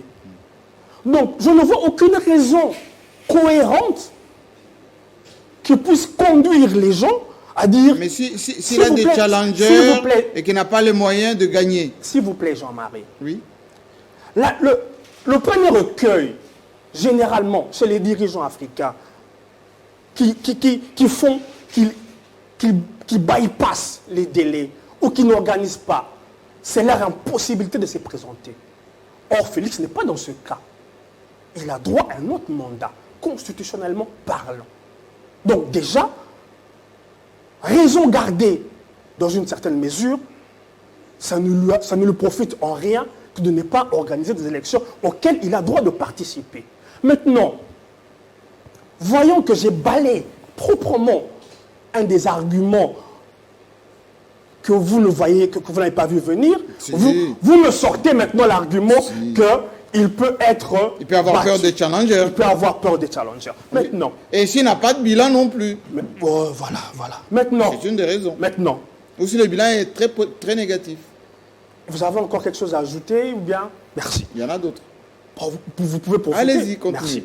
Merci. En 2023, le lot de choses que vous avez entassées pour faire que l'administration actuelle ne veuille pas organiser ces élections, au délai échu, si c'est permettait un glissement d'une année ou de 2 ans, je ne pense pas que ça changera la donne. Le poteau est découvert. J'aimerais... Quelle donne? J'aimerais parler en un français plus facile pour, pour les amis qui n'ont pas compris. C'est-à-dire, on décale de 23 à 27, c'est ça? J'aimerais parler en un français facile pour que les amis qui sont en face n'ont pas compris. Allez-y, traduisez. Donc, faites bien d'utiliser le mot traduisez. Oui. Si dans ceux qui sont en train de se boutiquer, qu'en 2023, qu'il n'y ait pas... Que les Belges soupçonnent. Que les Belges soupçonnent. Oui. Je vous laisse cette expression, qu'en 2023, qu'il n'y ait pas élection, que l'on l'organise en 2024 ou 2025. OK? Mais qu'est-ce qui changera dans les faits qu'on n'a pas voulu organiser en 2023 pour les raisons que vous avez évoquées? Mais il aura déjà triché. Non, attendez. Qu'est-ce qui changera? Ce qui change, c'est qu'il a triché. Pour les faits que vous avez évoqués. Le mandat est prolongé, c'est déjà une violation de la Constitution. Ah, tout justement. Oui. Tout justement. Voilà pourquoi moi je suis d'avis qu'il ne peut pas et il ne doit pas suivre les conseils de ceux qui lui demandent de prolonger. Pourquoi? Parce que si vous organisez aux élections en 2024 ou en 2025, qu'est-ce qui aurait changé dans le bilan médiocre que vous avez? Mais il va dire que j'ai pris du temps de faire ce que je n'ai pas pu faire en 5 ans. Attendez, ce que vous n'avez pas pu faire en 5 ans, oui. Vous ne le faites pas en 1 an de plus, ni en 2 ans de plus. Si, vous pouvez. Non, vous ne faites rien. Merci bien. Vous ne faites rien. Donc voilà, pour terminer, oui. Oui. Je dis ceci, il n'y a aucune raison fondamentale, logique, M. Félix étant éligible en 2023, de ne pas organiser ces élections. Donc, arrêtons de conjecturer. Il n'est pas dans la position de M. Kabila, où M. Kabila était inéligible. M. Félix est éligible pour un autre mandat. Donc, il a, lui, le premier besoin, je dis bien besoin, des élections à la date échue. Mais lui, il a dit des bonnes élections. Et puis ça va tourner, oui. Non, vous voyez. Est-ce que Patrick Kayele a raison de dire, le Félix Tshisekedi a toutes les bonnes raisons de faire les élections en 2023 parce que il a de fortes chances de l'emporter. Si j'ai compris, il a dit que non. Qu'est-ce qui aura changé en le faisant 2 ans plus tard? Non, mais il y a déjà un intérêt. Non, vous n'avez pas compris. Vous avez dit 2024, 2025. On va parler de Fayoul. Attendez. On va parler de Fayoul quand même. Pourquoi vous voulez parler de Fayoul? Parlons pays. On parle de la thématique. Allez-y. Parlons pays. Allez-y. Le pays est en train de sombrer. Moi, je pense, évitons le débat des individus. Parlons pays. Le pays est en train de reculer. On tue les gens tous les jours. Vous n'en parlez pas. Qui tue les gens? L'insécurité. Où? On a hier... Là, il répond à la question. S'il vous plaît. Non, laissez-le. Hier, dans la ville d'Mbujimai, il se développe déjà un phénomène de kidnapping. En Mbujimai. Pas à Lubumbashi. Je vous parle de Mbujimai chez vous. Oui, chez moi, oui, c'est bon, chez moi. Chef-lieu de votre province. Il se développe un phénomène de kidnapping. On kidnappe les gens, et puis les gens commencent à demander la rançon. Ah bon? Oui, à Mbujimai. À Mbujimai. Hier, à Kananga, l'insécurité bat son plein. On a réprimé dans le sang la marche des gens de Lucha. Lucha ou de Fayoulou? Lucha. Ah, Lucha, oui. Tu parles de Kananga. On a réprimé dans le sang la marche. Il y a eu de blessés? On a réprimé dans le sang. Il y a combien de blessés? Pardon? Il y a combien de blessés, combien de morts? Le bilan vous sera donné. Oh. J'ai dit ceci. Mais vous n'avez pas les informations. Attendez. En quoi ça vous gêne? Ce sont des Congolais. Mais pourquoi ça vous gêne? Vous êtes journaliste, j'ai dit vous n'avez ceci, pas de détails. Oui, on peut avoir une information brute. Je n'aimerais pas avancer des chiffres. Je n'aimerais pas avancer des chiffres pour avancer. Hier, on a réprimé dans le sang la marche déjà de Lucha qui marchait contre l'insécurité à Mbujimai. Il se développe un phénomène de kidnapping. On ravit on kidnappe les gens et puis on demande la rançon. Et ce sont des choses... On va vérifier l'information. Revenez au débat. Vérifié, vrai et vérifiable. Oui. Alors, vous avez compris, on dit que non, 2 ans, oui, 2 ans. C'est un intérêt déjà. C'est ça même la stratégie. Pour eux, les mandats viennent de commencer. Le 2 ans déjà passé ici, ça n'était pas comptabilisé. De coalition. De coalition. De coalition officielle. Peut-être qu'il peut y avoir qu'une coalition officieuse. Mais, en bon? Je dis 2 ans de coalition officielle, pour eux, les mandats viennent de commencer. Ce n'est pas pour rien que je le disais. Mais sur base de quel texte? Pardon? Sur base de quel texte? C'est le forcing. C'est le forcing. C'est pas pour rien que Bruxelles m'a rejoint. C'est une diabolisation inutile. C'est pas pour rien que Bruxelles m'a rejoint. Vous ne voyez pas. Il peut comprendre quelque chose. Qu'est-ce qu'on appelle indice? Vous ne voyez pas les indices? On bloque. C'est la politique de fait accompli. J'ai posé la question, mais elle demeure sans réponse. Quelle est la raison légale qui bloque l'entérinement de Malonda? On n'a pas donné. On étouffe pour qu'on se rende compte tous que non, il n'y a pas moyen qu'on organise les élections. Il n'y a pas la CENI. D'abord, vous savez, pour qu'un bureau commence à travailler, il doit y avoir une étude de faisabilité. Ça prendra au moins 1 année. Mais le bureau là n'est pas encore là. Mais pourquoi le bureau n'est pas encore là? C'est faire des scènes selon entretenu, arrosé. Merci. Alors, oui, monsieur. Moi, je vais aller tout droit. Il faut essayer de chuter parce qu'on glisse déjà vers la fin. Moi, je vais parler directement du Fayoulou et vous verrez que tout ça a un lien. Tout ça a un lien. Fayoulou était radical, hein? Non, vous savez, Fayoulou joue un rôle très important. On dit qu'il ne représente plus rien. S'il vous plaît, Fayoulou représente quelque chose, qu'on se le dise. Aujourd'hui, le FCC ne fait plus le poids sur le terrain.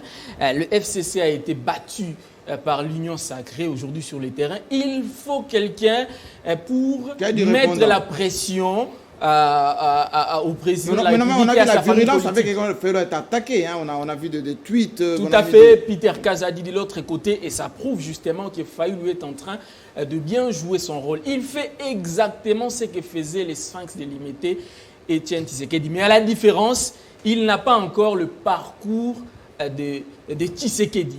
Il n'a pas l'étoffe. Tout à fait, pas encore. Mais il fait exactement. Souvenez-vous de ce que les vieux Tshisekedi faisaient. Il va prêter serment chez lui avec des déclarations. Et c'est ce que Fayoulou est en train de faire aujourd'hui. Et c'est très important parce qu'il faut qu'il y ait équilibre. Moi, je ne suis pas de ceux qui... Mais pourquoi il est dénigré? Vous verrez quand... Non, il ne doit pas être dénigré. C'est même là où je condamne la déclaration de l'ambassadeur rwandais, tout à fait. Oui. Vous savez, cela fait partie de la politique intérieure de notre pays. Lui, il est là, il fait de la politique internationale. Et qu'a-t-il dit cet ambassadeur? Non, l'ambassadeur répond à Fayoulou. Bon, je ne sais pas citer exactement ce qu'il a dit. Entre les lignes. Tout à fait. Je ne sais pas citer exactement ce qu'il a dit, mais dans ses propos, vous sentez le dénigrement. Et ça, ce n'est pas bon. Vous savez, il faut laisser à l'UDPS, mais qu'est-ce qu'un ambassadeur à l'Union Sacrée, à voir avec un leader congolais? Parce que Fayoulou a fait une déclaration disant que voilà, jusqu'aujourd'hui, en réalité, c'est le Rwanda, c'est Kagame qui téléguide. Tout à fait. Oui. Alors, dirige. Tout à fait. J'aurais bien voulu que cette réaction provienne de l'UDPS, de l'Union Sacrée et non de l'ambassadeur rwandais. C'est vrai qu'on n'attaque pas beaucoup Kagame chez nous. Hein. N'oublions pas qu'aujourd'hui, le Rwanda et Kagame sont dans une mauvaise position ici au Congo. Les gens n'ont pas de bons souvenirs du Rwanda. Alors, voir une telle déclaration de la part d'un ambassadeur, si c'était lui-même Kagame, on allait comprendre, mais d'un ambassadeur, c'est très dangereux. Et c'est là où j'appelle toute la classe au patriotisme. Tout à fait, à condamner ce qu'il a dit. Donc aujourd'hui, Fayoulou doit être soutenu. Mais seulement, à tout moment, il faut que M. Fayoulou fasse un peu attention avec ses déclarations. Parfois, il va dans l'extrême et qu'il fasse très attention. Mais il s'est fait remarquer. Alors, je ne dis pas que vous êtes porte-parole de Fayoulou, mais lorsque Charlin Kankou dit il faut que Yves parle de Fayoulou, mais quelle est la pertinence aujourd'hui de ce que dit Fayoulou lorsque l'autre fois il parlait de la crise, l'autre fois il parlait de dialogue, l'autre fois il disait que celui il est élu, tout le monde ricanait un peu Jean-Marie, la thématique de votre émission, c'est bien mentionné là, hein, la diplomatie. Oui. Les propos belges, ce sont des propos qui ont secoué Kinshasa. Ça a mis les présidents en difficulté. Parce que on sait ce qui représente la Belgique. C'est un pays qui nous a colonisés. On les appelle des Banoko. C'est les têtes de pont, en fait. Oui, c'est le pont avec nous et le monde. Hein. Et le monde. Oui. Quand la Belgique relaie une pareille position, il faut comprendre que c'est les propos de la communauté internationale. C'est ce que veut la France, les États-Unis et d'autres pays du monde. Vous voyez même aujourd'hui, mes deux amis ici, Oui. et Kamkou, comment ils sont en difficulté. Tantôt ils se dévoilent, tantôt ils se renferment en eux. Tantôt ils disent oui, un glissement, mais non, Bouye là, bon, quand je dis les gens sont morts, oui, non, Bouye va nous attaquer. Les gens sont morts, oui, non, il 2 ans, non, monsieur Patrick, monsieur Kamkou. Les processus électoraux est irréversible. Dites ça aux gens avec qui vous échangez. Je connais vos couleurs, c'est irréversible. Les Congolais sont morts pour ça. L'UDPS a perdu des militants pour ça. C'est irréversible. Donc, nous attendons à ce que M. Tshisekedi, son cabinet, son gouvernement, nous donne ces élections en 2023. S'ils n'ont pas ces élections-là, alors pourquoi alors avoir chassé Kabila? Pourquoi alors avoir tué des gens dans des manifestations? Est-ce que ce n'est pas les procès d'intention là que vous êtes en train de faire? Non, faire? Jean-Marie, c'est une réalité que tous avons vécu. Charles Kankou, il travaille dans un média ici qui est très proche de la 10e rue. Il a vu des morts, autant que Patrick. Ils ont vu des morts. Tshisekedi a honoré la mémoire de ces personnes qui sont mortes. Mais Patrick a dit tout à l'heure, lui, personnellement, il ne peut pas cautionner un glissement. Patrick est en difficulté. Tantôt, il parle d'un glissement. Tantôt, il s'est dédié lui-même. Ces morts qui sont morts pour ces élections, Jean-Marie, si en 2021 on n'aura pas d'élection, ces gens vont doublement tourner dans leur tombe. Autant que Tshisekedi. Autant que Tshisekedi, papa. Père son âme, j'ai toujours respecté son combat. Donc c'est une obligation pour nous en 2023 d'avoir ces élections. Heureusement qu'il fallait la. Est-ce qu'on doit, comment dire, recadrer les Belges? Non, Jean-Marie, on ne peut pas recadrer les Belges. Un rapport de force avec la communauté internationale, ça ne sera pas l'avantage de Tshisekedi. Pourquoi? Ça ne sera pas l'avantage de Tshisekedi. Il est en position de force aujourd'hui, il est président de l'Union africaine, il a l'attitude à l'intérieur. Mais Jean-Marie, votre mission, c'est la thématique diplomatie. Oui. Vous avez vu quand le président de la République a pris ses fonctions à l'Union africaine. Oui. Vous avez vu l'isolement diplomatique qui a isolement. Mais en jargon. Mais il y a Covid. Non, mais il y a Covid, ils sont allés chez Sassou avec des masques. Pour une université. Vous aurez voulu qu'il porte aussi les masques. Mais j'ai dit, c'est grave. Moi, j'ai étudié les relations extérieures. Ce que j'ai vu à 10, c'était un isolement diplomatique. Mais pourquoi? Mais pour quelle raison? Ça dépend. Non, moi, je fais la libération. Pour moi, mon niveau, c'est au président de comprendre. Moi, j'apprends. J'apprends de mes câbles que déjà certains présidents africains avaient dit au président de reporter cette investiture. Pourquoi? C'est la raison pour laquelle vous avez vu l'investiture de l'Union africaine? Oui, avait dit au président, suite à la... Non, laissez ce suite. Suite à la Covid, il faut reporter cette investiture. Merci. Le président a dit, Tshisekedi a dit, non, moi je ne vais pas reporter, je veux que cette investiture ait lieu, je pense que le 7 février. Oui. Et c'est la raison pour laquelle, peut-être, je ne confirme pas, peut-être, c'est cet isolement diplomatique venu de certains chef d'État africain. Je finis là, sois tranquille. Oui. Donc, c'est pour dire quoi? C'est au président de la République de comprendre à quel niveau, qu'est-ce qui s'est passé, qu'est-ce qui a fait à ce que cet isolement diplomatique puisse avoir lieu. C'est à lui de comprendre. Il est président de la République. Ce n'est pas un Congolais lambda, c'est le Congolais les plus informés d'entre nous tous. Donc, pour dire quoi? Pour dire que le président de la République doit comprendre ce qui a été fait. Pour le cas de Fayoulou, il a été clair.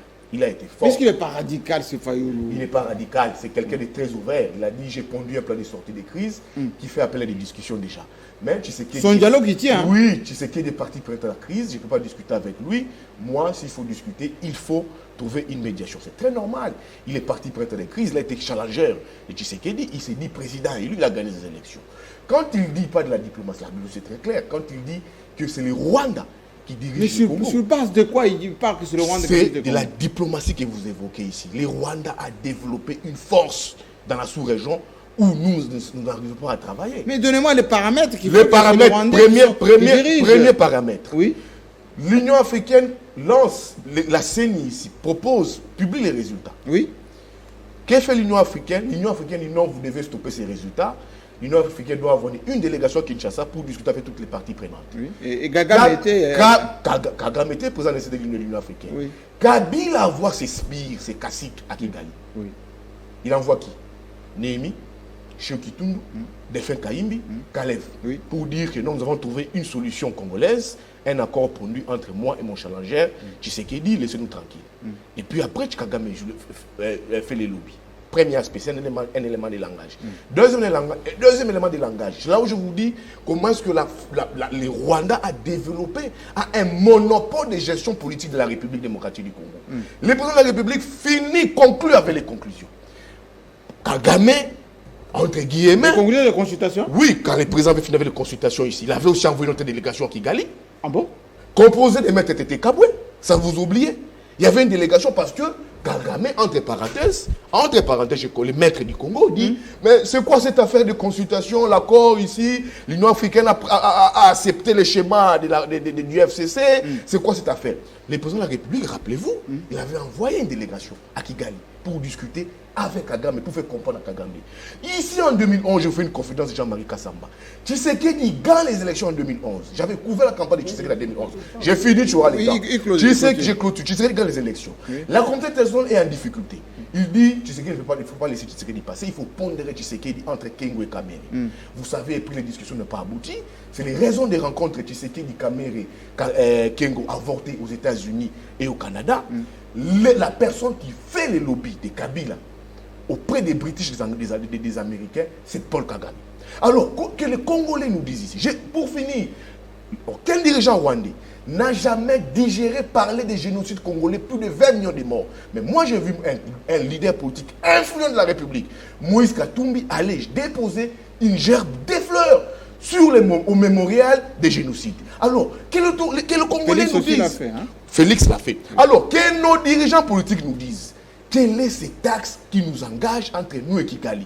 Pourquoi ce n'est pas l'axe Bujumbura, Tanzanie, Luanda, Brazzaville? C'est toujours l'axe Kigali. Qu'on nous dise la vérité. Merci beaucoup. Bon. Alors, on va dans l'ordre. On chute d'ailleurs si on veut faire la fin de l'émission. Quand un ambassadeur rwandais parle avec autant de dédain de ce que Fayoulou a dit, vous vous attaquez plus Fayoulou que l'ambassadeur rwandais, c'est que vous êtes complice, monsieur. Non, mais écoutez, au regard des discours, de la zombification même de l'opinion congolaise, discours que tient régulièrement un acteur politique facétieux, espiègle, burlesque, comme Martin Fayoulou, il est tout à fait normal. Imaginez-vous que Fayoulou, c'est cet acteur politique-là qu'on a vu lors de la campagne électorale mettre sa tête sur c'est pas moi les cuisses ou presque les cuisses de F. Bazaïb à Lubumbashi.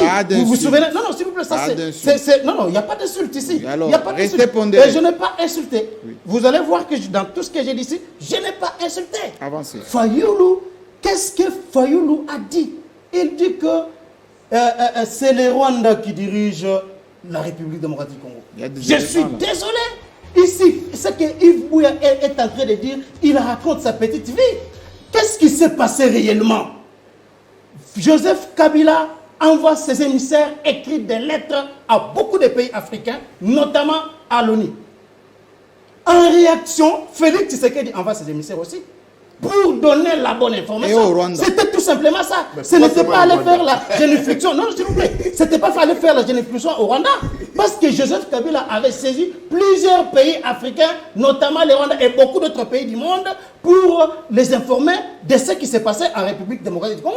Voilà pourquoi Félix Tshisekedi a envoyé aussi ses émissaires. Est-ce que c'est pour cette raison-là que lui ici peut dire que c'est Kagame qui dirige le Congo? Et vous voyez un acteur politique comme Fayoulou là, en train de raconter des salades de ce type-là, qu'aujourd'hui, en quoi le Rwanda dirige la RDC aujourd'hui? En quoi? En quoi? C'est Félix Tshisekedi qui représente la République. Et lorsqu'il parle, il dit ici que lors de Le Rwanda a l'investiture du placé président numéro 2 Tshisekedi à l'Union à la africaine, commission. il n'y avait pas de dirigeants africains. Oui. Mais ça change quoi? Ça change quoi? Ben, Est-ce que, et dis-moi, parce que voilà, Nico a dit ici que Félix viole la Constitution. Malheureusement, il n'a pas donné un seul article que Félix a violé depuis qu'il est au pouvoir. Mais il faut noter, si vous aurez la parole, il faut noter que Félix Tshisekedi, depuis qu'il est arrivé au pouvoir, vous ne pouvez pas comparer Félix Tshisekedi avec Denis Sassou Nguesso. Si on veut parler violation de la Constitution, vous pouvez comparer Félix Tshisekedi à un sanguinaire comme Kagame pour dire que c'est pour ces raisons-là. Non, mais retirez sanguinaire. Pour dire que nous sommes suivis au Rwanda. Nous sommes suivis au Rwanda. S'il vous plaît, Jean-Marie Kassamba. Et pour dire que c'est pour ces raisons-là, c'est pour ces raisons-là non, s'il vous plaît, je suis libre. Moi, je ne retire pas ça parce que je sais ce que j'ai dit. Oui, Paul Kagame était sanguinaire. Il est connu de tout le monde. Alors, est-ce que c'est pour ces raisons-là qu'on va dire qu'ils ont refusé de participer à la cérémonie d'investiture parce que Tshisekedi est dictateur? En quoi il est dictateur? Tshisekedi et l'UDPS ont fait preuve. Ils ont fait preuve, ils ont déboulonné la Kabylie, c'était une promesse. Voilà pourquoi aujourd'hui, moi je pense que je termine par là. Oui. Je pense que comme il a été dit hier que l'UDPS, il n'y a pas de gens qui ont de l'expérience, il est arrivé un moment où les gens comme Augustin Kabouya, Peter Kazadi doivent finalement aller aux institutions pour acquérir cette expérience-là. Donc c'est extrêmement important. Où est le rapport? Où est le rapport? Merci. Merci beaucoup. Merci beaucoup. Patrick, allez concluer. Vous avez vu quand ils ont évoqué l'isolement diplomatique. Oui. L'un parle des... Mais l'absence de chef d'État, c'est clair. Parce que, j'ai passé une minute, l'un parle parce qu'il y a ces violations de la Constitution. L'un, lui-même, s'auto-contredit. Il évoque la possibilité de la Covid, tout en hésitant, et tout à la fin, en gentleman, reconnaît que le Covid est la cause de l'absence des chefs d'État. C'est votre monde de fin. Non, s'il vous plaît. On doit laisser la place au journal. S'il vous plaît. Chutez. Merci. Maintenant, s'agissant de M. Fayulu, il est dans son rôle d'opposition, de surenchère. Mais je note que depuis qu'il essaie d'établir un rapport de force, il ne fait que reculer. Il a parlé des élections anticipées hier. Dans son discours qu'il a tenu, il est maintenant revenu dans les bons sentiments en évoquant les élections de 2023. Cela veut dire quoi?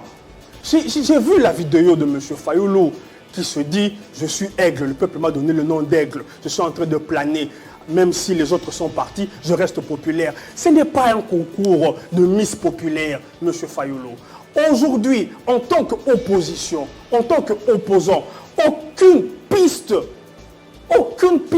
si ce n'est que des colibés qu'ils jettent par-ci par-là. Maintenant, moi, je veux finir. Je dénonce l'attitude de l'ambassadeur rwandais. Ah oui? Il a, bien sûr... Attention, vos amis ne vont pas être d'accord avec vous. Non, il a outrepassé. Il a outrepassé parce qu'il a traité M. Fayulu de psychopathe. Vous savez, moi, mon père, j'ai des petits frères qui mettaient des locks et des tatouages. Mon père n'aimait pas ça. Mais mon père ne supportait pas qu'une autre personne, au-delà de la famille, dise que ses enfants à lui sont des voyous parce qu'ils ont des locks. Moi, j'ai des sentiments très durs vis-à-vis de Fayulu. Parce que vous n'autorisez pas quelqu'un de n'autorise pas un ambassadeur rwandais traite M. Fayulu de psychopathe. Mais oui. J'aimerais dire à l'intention de nos amis, à mon ami fayoliste, vous vous souvenez du journaliste Christian Malard, quand il a traité Félix d'escroc, ils ont ovationné, ils ont félicité, ils étaient contents. Maintenant voilà que on leur rend la monnaie de la pièce. Ils sont en train, je les vois tweeter ici par là, oh vous voyez. Maintenant, quand Christian Malard a traité le président d'escroc, vous avez applaudi. Moi je n'applaudis pas, moi je condamne. Et je demande à M. Fayulu d'abandonner les excès. Merci beaucoup. Nico Faye, concluez et dernier mot par... Très vite. Parce que, vous savez, il y a certains aspects qu'on soulève, mais qui ne profitent pas au peuple. Vous parlez toujours pouvoir. Aujourd'hui, la théorie même de partis politiques évolue. Oui, vous avez les pouvoirs, mais qu'est-ce que vous en avez fait? Les pays où?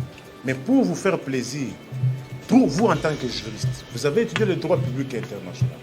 Trouvez-vous normal que même le président du pays hôte, même pas une délégation de sa part, Vous parlez des Chopis là. En termes diplomatiques, alors, ça ne vous dit rien. Alors concluez. Ça ne vous dit rien. Merci. Oui, non, c'est fini. J'ai fini. Non, c'est pour vous, ça signifie quoi? Attendez.